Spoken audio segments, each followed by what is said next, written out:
AC എപ്പോഴും 22-ലിടുന്ന AC-യുടെ current കാശിന്റെ 6% കൂടുതലായിരിക്കും 21-ലിടുമ്പോ. നമുക്ക് 22-ൽ ഉപയോഗിച്ചുകൊണ്ടിരിക്കുന്ന AC-യെ 21-ലേക്ക് മാറ്റിയിട്ട് കഴിഞ്ഞാൽ 22-ലെ കറണ്ട് കാശിന്റെ 6% കൂടും. അത് ശരിക്കും പറഞ്ഞാൽ നമുക്ക് ബുദ്ധിമുട്ടാണ്. നമ്മുടെ ശരീരോഷ്മാവ് എന്ന് പറഞ്ഞു കഴിഞ്ഞാൽ 37 ഡിഗ്രിയാണ്. ഈ 37 ഡിഗ്രിന്ന് ഈ 16, 15, 20, 22-ലേക്ക് ഒന്നും എത്തിക്കേണ്ട കാര്യമില്ല. നമുക്ക് ചെയ്യേണ്ടത് എന്താണെന്നറിയാമോ? ഒരു 26-ല 27-ല 26 ആണെങ്കിൽ നല്ല തണുപ്പാണ്. 27 ആണെങ്കിൽ ഉണ്ടല്ല ഒരു കുളിർമ പൊതച്ചെടുക്കണ്ട, നല്ല കുളിർമയിലൂടെ കിടന്നുറങ്ങാം. കറണ്ട് കാശ 22-ലുണ്ടായ കറണ്ട് കാശിന്റെ 6% കുറവാണ് 23-ല്, അതിന്റെ 6% കുറവാണ് 24-ല്, അതിന്റെ 6% കുറവാണ് 25-ല്, അതിന്റെ 6% കുറവാണ് 27-ല്.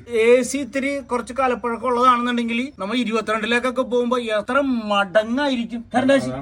അതാണ് നമ്മളെടുത്ത സംഭവം. 16-ൽ നിന്ന് 17 ആവുകയാണെങ്കിൽ 16-ന്റെ 6% കുറയും. 16-ൽ നിന്ന് 17, 18 ആവുകയാണെങ്കിൽ 17-ന്റെ 6% കുറയും. 16-ൽ നിന്ന് 24 ആവുകയാണെങ്കിൽ എത്ര ശതമാനം കണ്ട് വൈദ്യുതി കൺസംഷൻ കുറയുമെന്ന് അറിയാമോ? ഒരു 5 സ്റ്റാർ AC കൂടി ആണെന്നുണ്ടെങ്കിൽ ഉണ്ടല്ല, സൂപ്പറായി.